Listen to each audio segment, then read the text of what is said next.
Muy buenas noches, amigos de Nosotros a las 8. Juan Taveras Hernández, Juan TH, Georgie Rodríguez, con nuestra invitación para que nos acompañen en un programa diferente en Nosotros a las 8. Tendremos una conversación amplia, abierta y muy edificadora con el doctor José Rodríguez Despradel.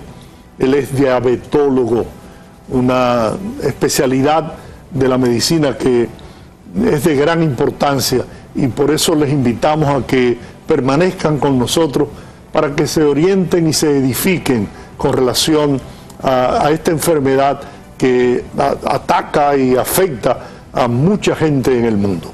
Doctor, buenas noches, muchas gracias.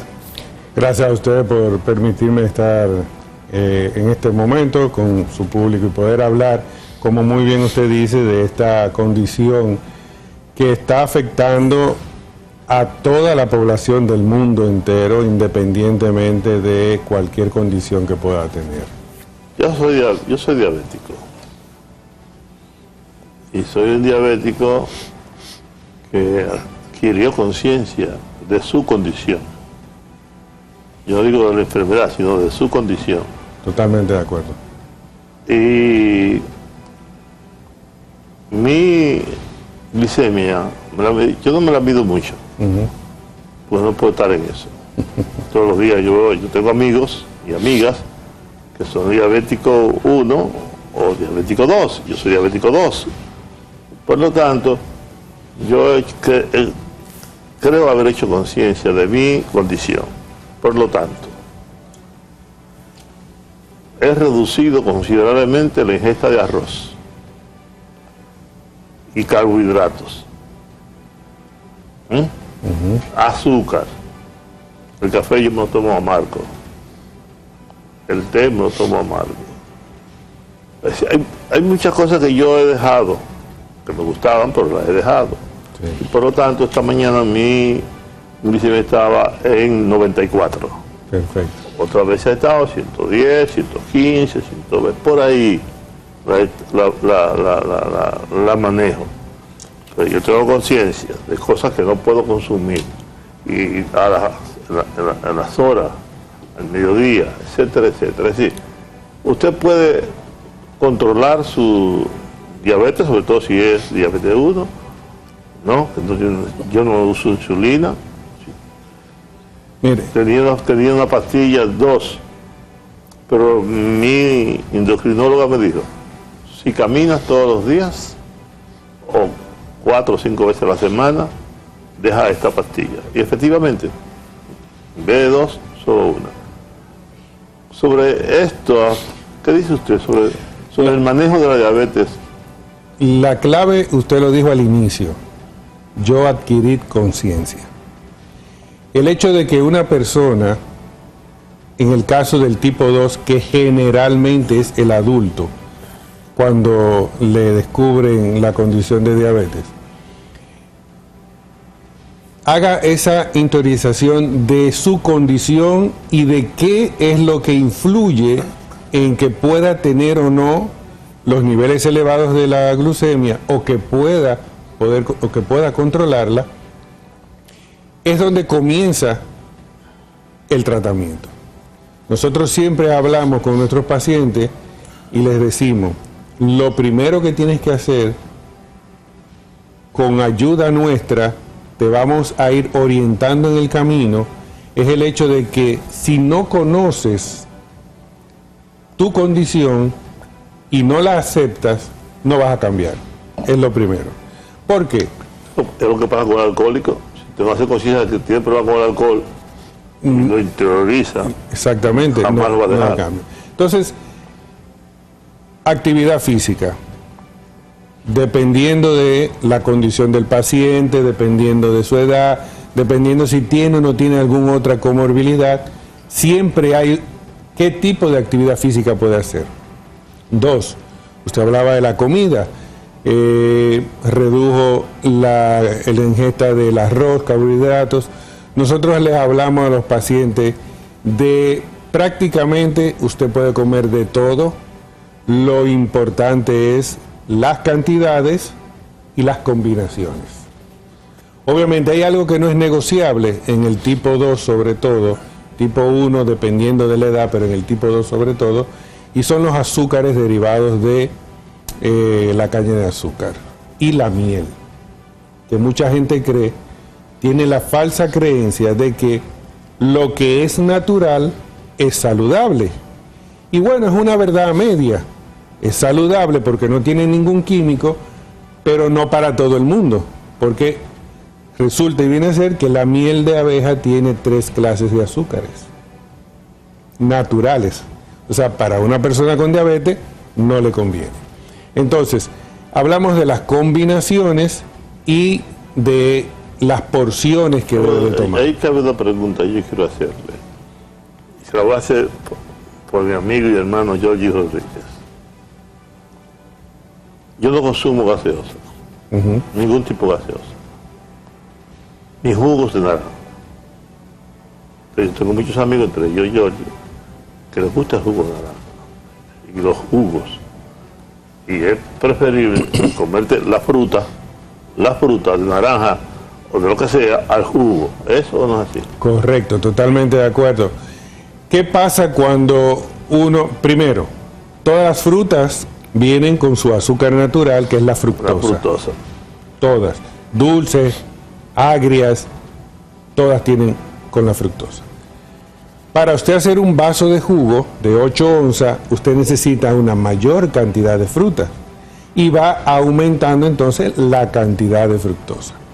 Lo ideal es que usted coma una porción de 4 a 6 onzas de fruta, ya sea 1 o 2 naranjas, una porción de sandía, una porción de melón, cualquier fruta que a usted le guste, pero más o menos en esa cantidad de 4 a 6 onzas, que con eso no se hace un vaso de jugo. Entonces, ¿qué pasa con el jugo? Además de los niveles de azúcar, o sea, del índice glucémico, que es el impacto que va a tener en los niveles de azúcar de la persona que lo ingiere, es que también va a aumentar los niveles de triglicéridos, porque ese azúcar no se va a metabolizar completamente y se va a quedar. Eso es energía. Sabemos que la energía no se destruye, se transforma. Y esta se va a transformar en ¿qué? En una reserva para cuando se pueda necesitar. Pero ¿cómo la reserva? Triglicéridos. Y entonces, a la larga, eso también va a ser dañino. Totalmente de acuerdo. Lo ideal es que, como merienda, se coma una porción, 1 o 2 porciones de una fruta, la que le guste. Hay una opinión muy socorrida de que no debe consumirse frutas en horas de la noche. ¿Eso es cierto? Fíjese, cuando hablamos con los pacientes, muchos, sobre todo familiares, me hablan de esa idea. Y yo les pregunto, o sea, yo les digo, cuando usted ingiere cualquier alimento, dulce, salado o amargo, cualquier alimento, el producto final es la generación de energía de lo que usted ingiere, porque ese es lo que busca el cuerpo, producir energía para nosotros poder funcionar. Y la energía que usa el cuerpo de manera natural es la glucosa. Esa es la natural. Entonces, ese alimento que uno ingiere se va a convertir en glucosa independientemente de la hora en que usted la coma. Lo importante es la cantidad y las combinaciones. Obviamente, si usted al mediodía tuvo una comida muy copiosa, trate de que la cena sea un balance y reduzca la cantidad de carbohidratos o de grasas que haya ingerido previo, como fue en el alimento del mediodía. La puede ingerir a cualquier hora del día. Lo importante es la cantidad. Yo conocí a Juan Bosch, no mucho, pero tuvimos algunos intercambios. Y él me decía un día, este saco, hace 25 años que yo lo tengo, mira cómo me queda todavía. En la contextura del profesor era. Y yo le decía, ¿cómo te lo haces? Bueno, es que yo soy muy cuidadoso con los alimentos. Yo después de las 6 de la tarde no como nada, máximo 7 de la noche. Y después he visto que ustedes, los expertos, dicen que se debe comer mientras hay sol. Sí, lo he visto. He visto a algunos médicos. Hay muchas teorías. Sí, sobre... después de hecho, mi amigo Valentín, después de una hora determinada, no come nada, la noche. Pero es cierto que la cena, porque el dominicano es muy difícil que no coma nada. La cena hay que reducirla al máximo. Debe ser... Por eso que usted dice, si usted puede desayunar bien, o como dicen, comer como un... Desayunar como el rey, comer como un príncipe, y cenar como un mendigo. Y cenar como un vasallo, como un esclavo. ¿Es así? Sí, bueno, ¿qué pasa dependiendo obviamente del estilo de vida que usted lleve, qué pasa con la última comida que usted hace? Generalmente, después de la cena, en la mayoría de las personas lo que hace es un reposo y luego dormir. Entonces, obviamente, si usted va a tener un periodo de promedio 6, 7 horas, entre 5 y 7 horas, en que lo que va es a dormir o estar en reposo, no va a quemar energía, lo ideal es que ese alimento no sea tan cargado en carbohidratos o grasas, o sea, la porción es más reducida. La población de diabéticos en el país es amplia, es grande. La diabetes ha crecido mucho, porque por ejemplo en Estados Unidos cada vez hay más diabéticos. Sí. La comida chatarra, toda esa porquería que se comen estos los gringos. Sí. Fíjense, le voy a dar el dato, pero primero le voy a contar.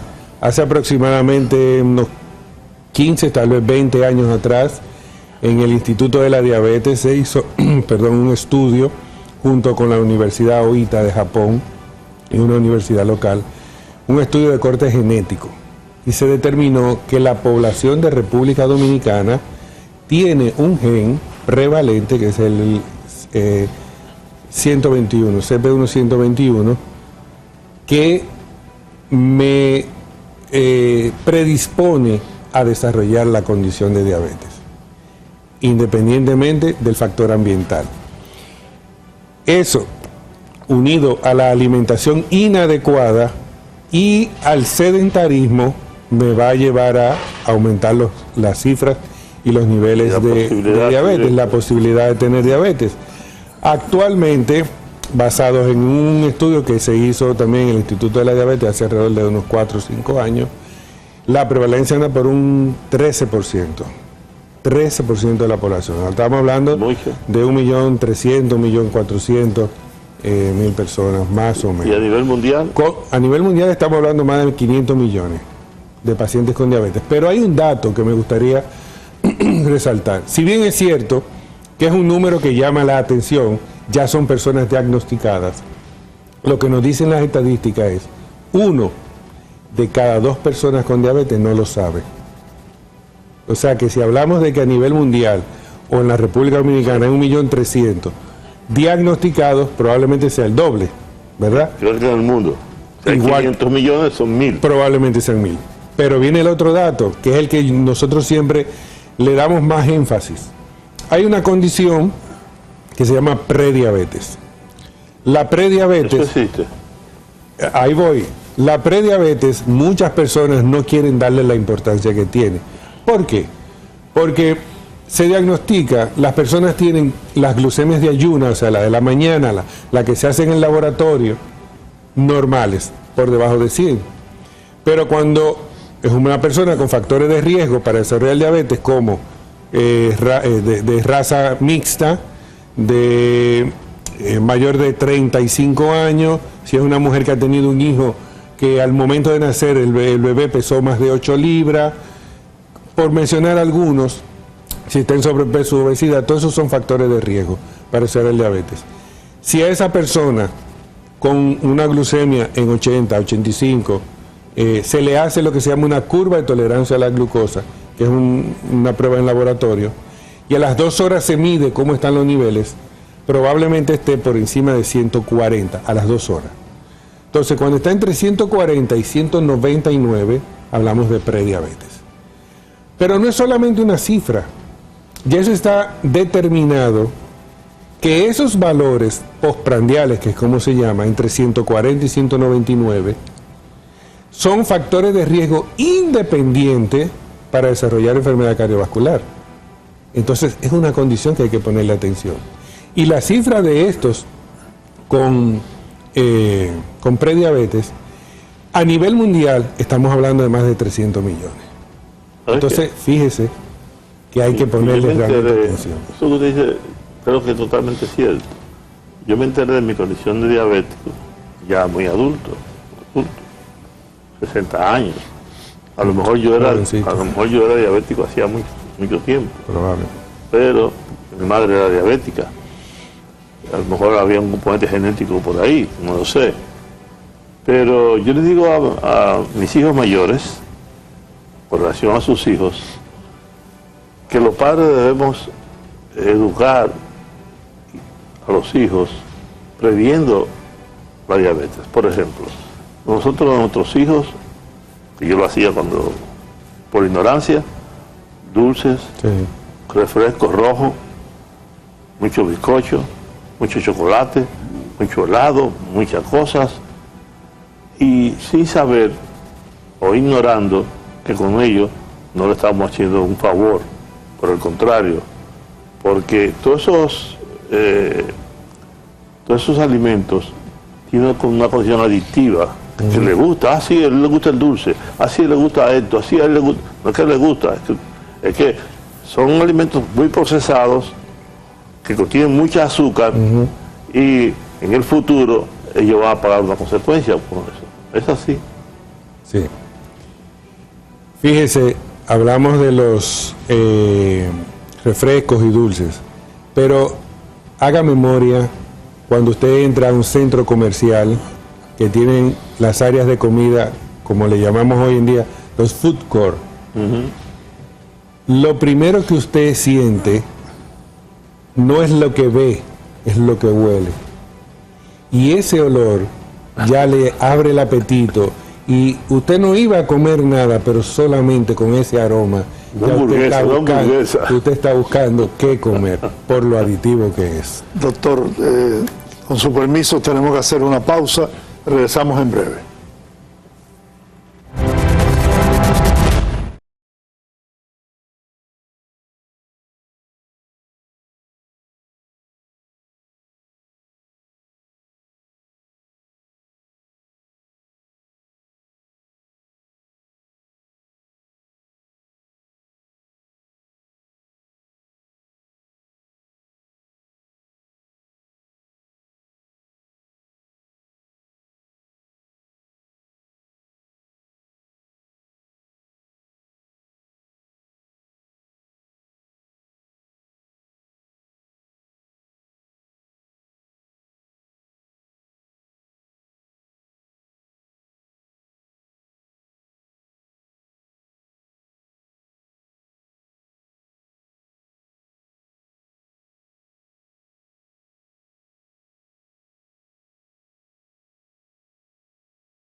decía Olga, nuestra productora, yo tengo ahora, cada vez que voy al súper, ver la etiqueta. Sí. ¿Qué contiene cada cosa? ¿Cuál es el nivel de azúcar? ¿Cuál es esto? Aquello, lo otro, esto. Para ver qué es lo que voy a comer, ¿no? Fíjese, esa es una práctica que nosotros quisiéramos que sea generalizada y que las personas aprendan a leer la etiqueta. Primero, como muy bien dice, qué cantidad de calorías tiene, qué cantidades de azúcares, qué cantidades de grasa.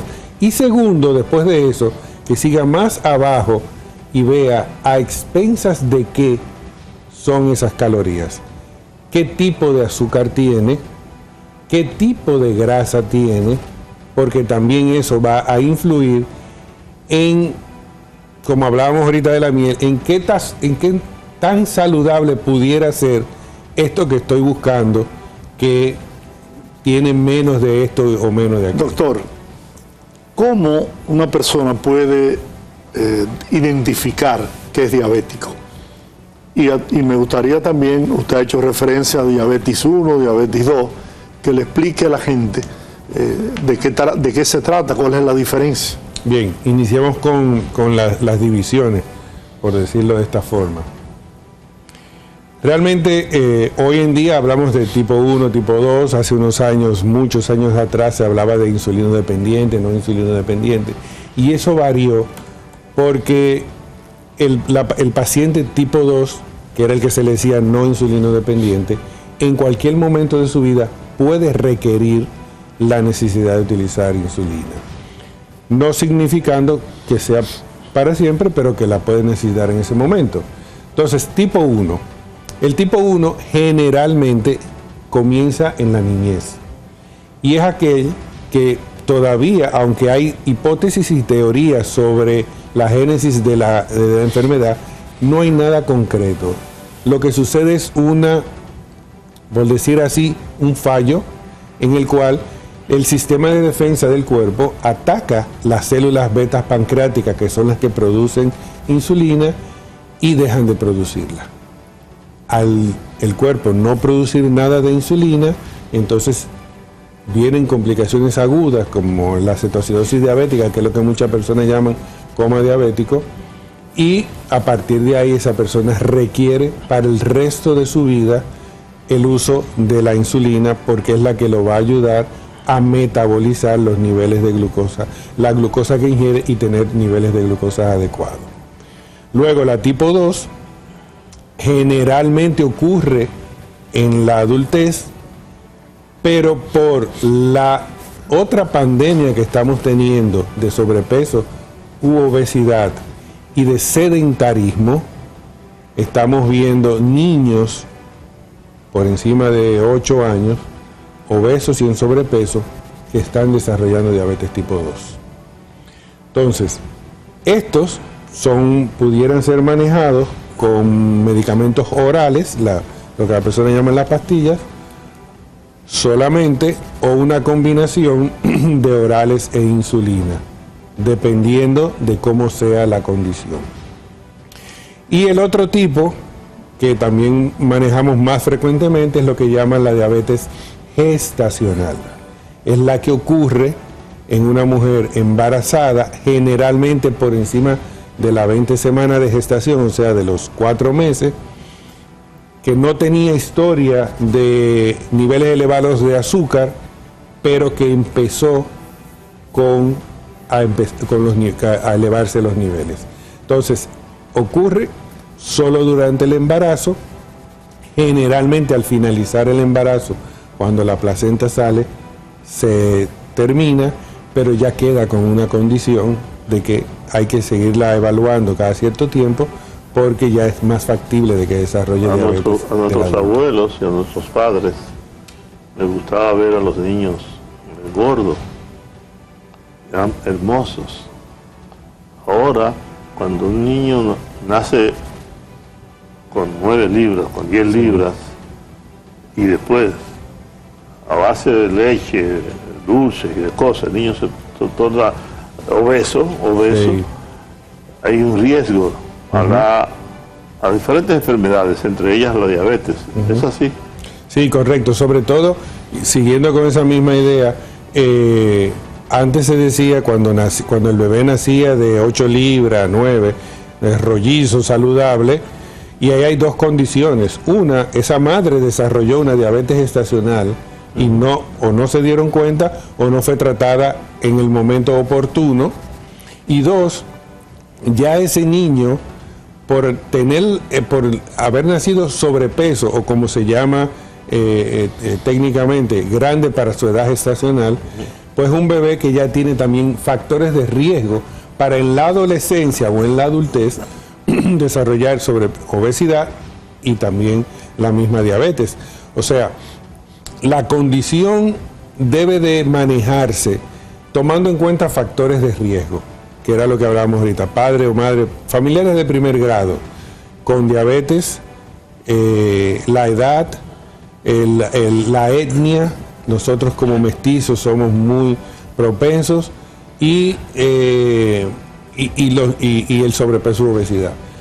Cualquiera que tenga esos factores de riesgo ya tiene que estar, en buen dominicano, ojo pelado. O sea, tiene que estar atento y tener un seguimiento cercano para realmente decir, no, yo no tengo la condición o no estoy, o mira, probablemente la pueda desarrollar por estos factores, déjame hacer cambios en mi vida para yo poder alejar en el tiempo o ahora, evitarla. doctor, usted ha dicho algo que provoca una inquietud, y es la cantidad de personas que no saben. Es igual que la hipertensión. Sí. Y hay gente que no sabe que es hipertensa y lo descubre tarde, a veces muy tarde, a veces demasiado tarde. A veces con un infarto. Exactamente. ¿Y qué hacer entonces? O sea, ¿qué tiene que hacer una persona? ¿A qué edad o en qué tiempo puede hacerse una glicemia o un estudio de, ¿cómo se llama esto? Se hace cada 3 meses a veces. Sí, un chequeo completo, ejecutivo, como le llaman. Sí, decir, me lo hago yo todos los años. Sí. De hecho, me lo dice hoy. Yo lo que me pregunto es, ¿cuándo usted debe hacerse un estudio para ver si es diabético o no es diabético? Porque si tenemos la mitad de la población, la mitad de los diabéticos que no sabe que es diabético, entonces, ¿cómo saberlo?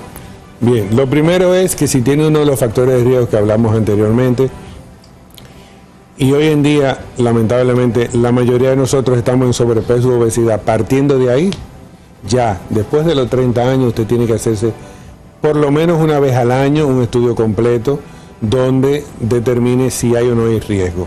Ok, mis niveles de azúcar, vamos a poner un ejemplo. Varón, 45 años, sobrepeso, que trabaja en una oficina o que trabaja sentado la mayor parte del tiempo, con hábitos alimenticios no saludables. Lo ideal es que, y que, por ejemplo, que su abuela o un familiar tuvo o tiene diabetes, esa persona por lo menos una vez al año tiene que hacerse un chequeo completo. Niveles de azúcar 85, pero con esos factores de riesgo hay que hacerle una curva. Y después en la curva veremos si no hay diabetes, si no hay prediabetes o si hay una de estas. Ahí es donde la vamos a descubrir. ¿Por qué? Porque preguntaba, ¿cómo yo sé si yo soy diabético? Lamentablemente, hasta que los niveles de azúcar no están muy elevados, o sea, por encima de 300, por mucho tiempo, no hay síntomas. La diabetes no duele. La diabetes, los síntomas característicos de la diabetes, que son las 4P, pérdida de peso, poliuria, o sea, que hace mucho pipí, polifagia, que come mucho, o que toma mucha agua, que le da mucha sed, polidipsia, que le da mucha sed. Entonces, esas P solamente el paciente lo siente cuando ya tiene muchos años con los niveles de azúcar elevados, y ese nivel de azúcar elevado es lo que hace daño. Yo le digo a los pacientes, a veces le hacemos el diagnóstico en el consultorio y obviamente es un diagnóstico que pesa, y muchos rompen a llorar, o sea, se desmoronan, y yo empiezo a hablar con ellos y les digo, sí, es una condición, pero lo malo no es ser diabético, Lo malo es mantenerse con los niveles de glucosa elevados. Eso es lo que hace daño.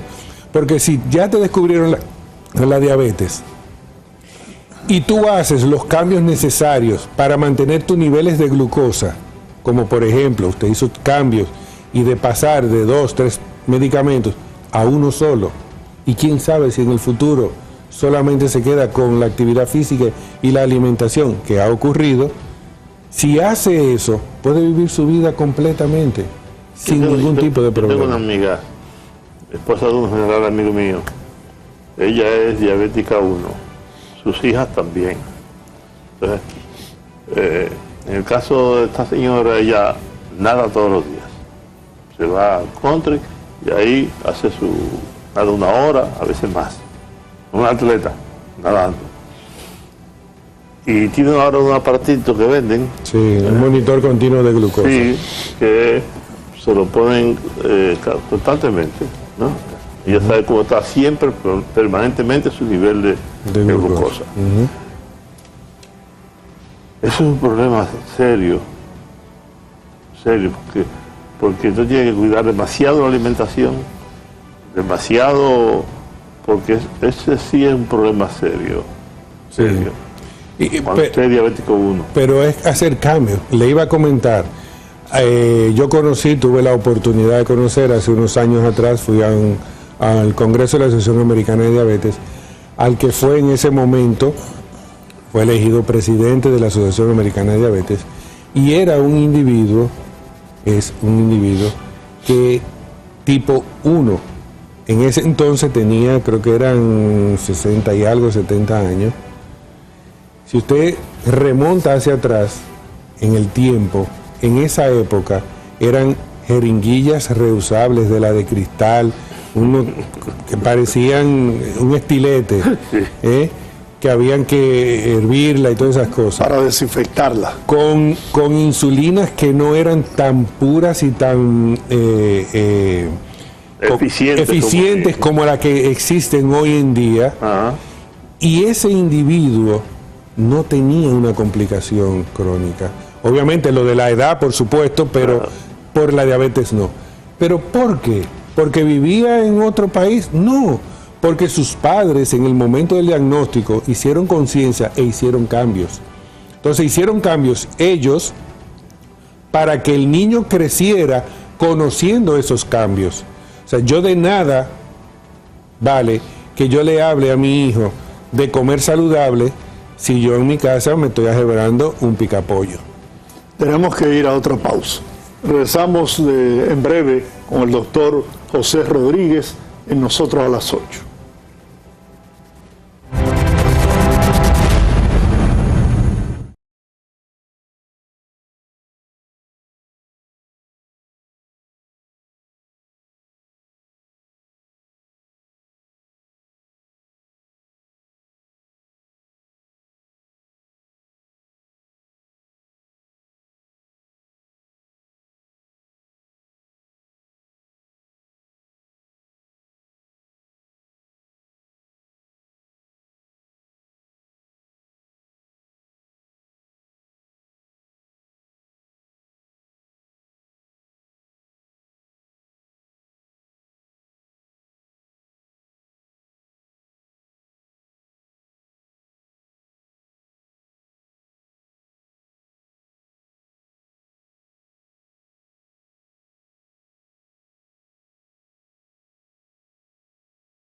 Doctor, hemos mencionado el tema de la prediabetes.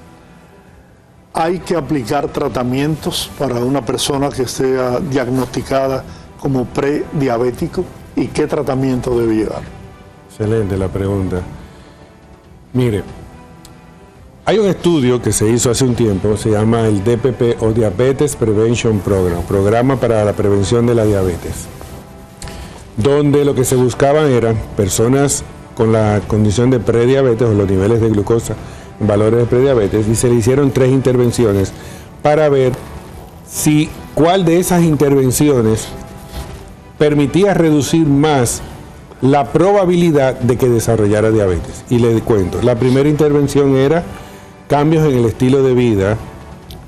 Se le daba un seguimiento continuo en cuanto a qué, cómo y cuándo comer, qué era lo que tenía que comer, apoyo psicológico y un plan de actividad física.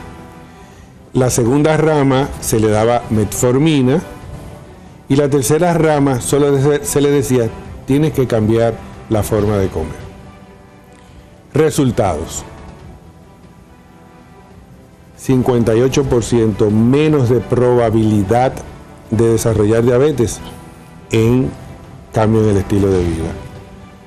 31% con metformina, y obviamente ni hablar con lo que solo le dijeron: coma lo que usted quiera, porque coma lo que yo quiera es lo que yo voy a comer. ¿Por qué le traigo este ejemplo? Y de ahí usted dice, bueno, de acuerdo con eso, con comer adecuadamente yo resuelvo. Sí, pero ¿qué pasa con el ser humano? Lamentablemente nosotros, si no se nos presenta la condición como que es algo malo, si no hay un nivel de riesgo, de susto, yo no hago cambio. Lamentablemente, ¿cuándo vienen las consultas llenas de nutrición? Semana Santa, Navidad, la boda de alguien que se case y quiero ponerme el vestido que me ajuste, y después de ahí se cambia. Gracias a Dios hoy en día hay una cultura que ha crecido más, por eso tenemos lugares como son los gimnasios donde las personas van a hacer actividad física, pero no se perdura en el tiempo. Entonces, conclusión: dándole una orientación adecuada y que esa persona asuma su compromiso, puede mantener los niveles en unos valores que no llegue a ser diabético. Pero cuando además de esto se le da un medicamento, la persona dice: yo estoy mal. Porque no asumimos, como nosotros lo llamamos en la medicina, la terapia médica nutricional. No asumimos el plan de alimentación como que es una medicina, como que es lo que me puede ayudar. Sino que lo vemos como... Lo ideal sería el control, ¿no? El cambio en el estilo de vida. Eso es lo ideal. Pero sí con la metformina. Si no hay le pongo metformina, hay otros fármacos, pero si no hay un compromiso o no se ve un progreso, se agrega un fármaco. Yo he tenido pacientes a los cuales le doy el plan de la alimentación, le doy el medicamento, y 6, 7, 8 meses más tarde, por el compromiso que ha hecho el paciente y los niveles que han ido bajando, le retiro el medicamento y se queda solo con plan de alimentación. Ahora, y es una persona que no va a desarrollar diabetes por mucho tiempo.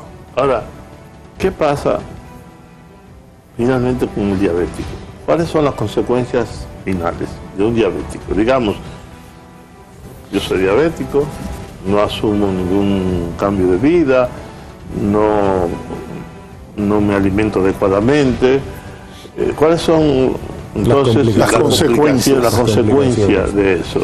El riñón, el triglicérido, qué sé yo, no sé. ¿Cuáles son las consecuencias? Las complicaciones crónicas de la diabetes, que es como la conocemos, y quiero hacerle la parte porque muchas personas piensan que crónico es porque se está muriendo. No, crónico es a largo plazo. Las complicaciones que van a venir con el tiempo por yo no asumir mi condición de diabetes y hacer esos cambios son estas. La nefropatía, o sea, es el daño en el riñón que va a ser lamentablemente irreversible si la persona no hace un cambio adecuado y va a llegar a terapia sustitutiva, que puede ser la diálisis peritoneal o hemodiálisis o el trasplante de riñón. Pero si es una persona que no ha hecho compromiso con hacer ningún cambio y le hacen un trasplante de riñón, eso no va a durar mucho.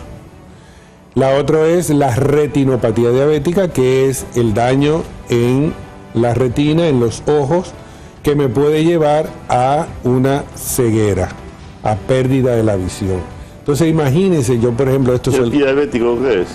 El pie diabético es una complicación y es una combinación entre pudiera ser aguda y pudiera ser crónica, y me voy a explicar. Si es una persona, ¿qué pasa con el paciente con diabetes de larga data, de mucho tiempo? Por el tiempo, y si no ha tenido muy buen control, aunque lo tenga ahora, va a tener una complicación que es una neuropatía diabética autonómica, que se manifiesta ¿de qué forma? Pérdida de la sensibilidad en las plantas de los pies. El paciente no sabe cuando pisa algo si está frío o caliente, rugoso o liso, y ahí es donde viene el problema, o si es penetrante. Si lo penetró, en dominicano si lo puyó, si lo cortó, no se va a dar cuenta. ¿Y qué pasa? No le duele. No le duele, va a seguir su vida normal hasta que la bacteria lo colonice y se den cuenta, porque empieza a secretar, a botar secreciones o por el mal olor.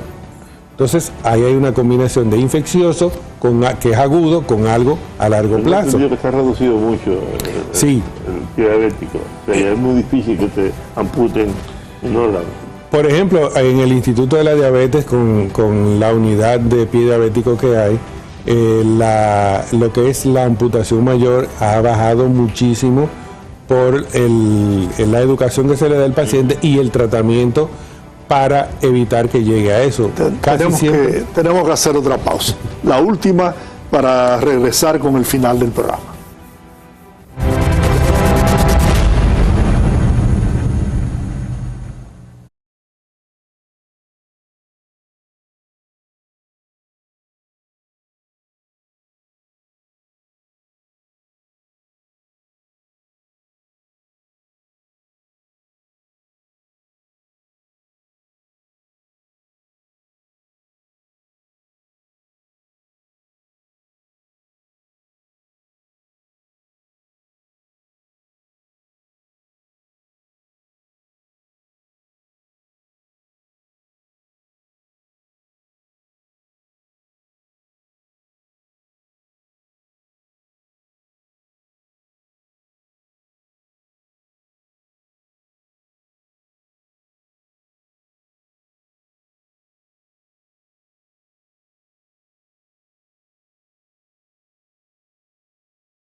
Dicen que un trago al año no hace daño. ¿Verdad? Pues yo le decía a un amigo que el alcohol es la droga que más perjudicial le ha resultado al ser humano, porque atenta contra tu matrimonio, tu familia, el trabajo, etcétera, etcétera, que mata más personas que la cocaína y la marihuana y todas esas drogas juntas. Y es legal. Y es legal. Justamente por esa razón, porque está legalizado. Pero es verdad que un trago al año no hace daño. Bueno, de hecho las guías te dicen, en un hombre, el hombre permitido 1 o 2 tragos por día, en la mujer 1 trago al día. Eso es más, no por género, sino por la contextura. ¿Y el vino? Sí, igual 1 copa por día. O sea, pero yo para el diabético. Es que no hay una... La uva es la responsabilidad, y la uva es azúcar. Sí, pero en este caso ya hay un proceso donde... Fermentación. Sí, donde el azúcar de la uva ha sido transformada en un producto que para muchos es bueno. Para otros, dependiendo de cómo lo use y de la cantidad. Lo ideal es... Yo conozco diabéticos que les gusta el vino y se toman sus copas de vino. Pueden tomarse su copa de vino, no la botella. Sí, tú le dices a un paciente, ¿te puedes tomar 1 copa de vino y toma una botella o 2? Una botella, exactamente. Es como hablábamos fuera de cama lo del whisky. El whisky, uno dice, no, que yo bebo whisky porque me quema el azúcar. O sea, usted toma alcohol, usted generalmente no come igual, bajan los niveles de glucosa. Ahora, ¿cómo usted va a mantener eso? Bebiendo todos los días esa cantidad, se va a hacer alcohólico. Entonces, ¿qué? ¿Con qué lo vamos a cambiar la diabetes por el alcoholismo? No, realmente, y es lo que dice, si usted no toma, no inicia a tomar, pero si ya usted toma los tragos sociales, como se habla, 1 o 2 tragos, pues es lo que está permitido. Oye. Yo afortunadamente no me tomo ni 1 ni 2. El tema del COVID con relación a la diabetes. Sí, el COVID fue algo que obviamente impactó al mundo entero, no estamos preparados. El COVID, el SARS-CoV-19, el SARS-CoV-2 o COVID-19 es un virus que tiene un diseño donde lamentablemente interactúa con el cuerpo entero. El SARS-CoV-2 utiliza una enzima para penetrar a la célula a través de un receptor que está prácticamente en el cuerpo entero, que es el receptor de la angiotensina 2, y eso está en el cuerpo entero, incluyendo páncreas, incluyendo pulmón, que fue por donde hubo la explosión, incluyendo corazón y cerebro.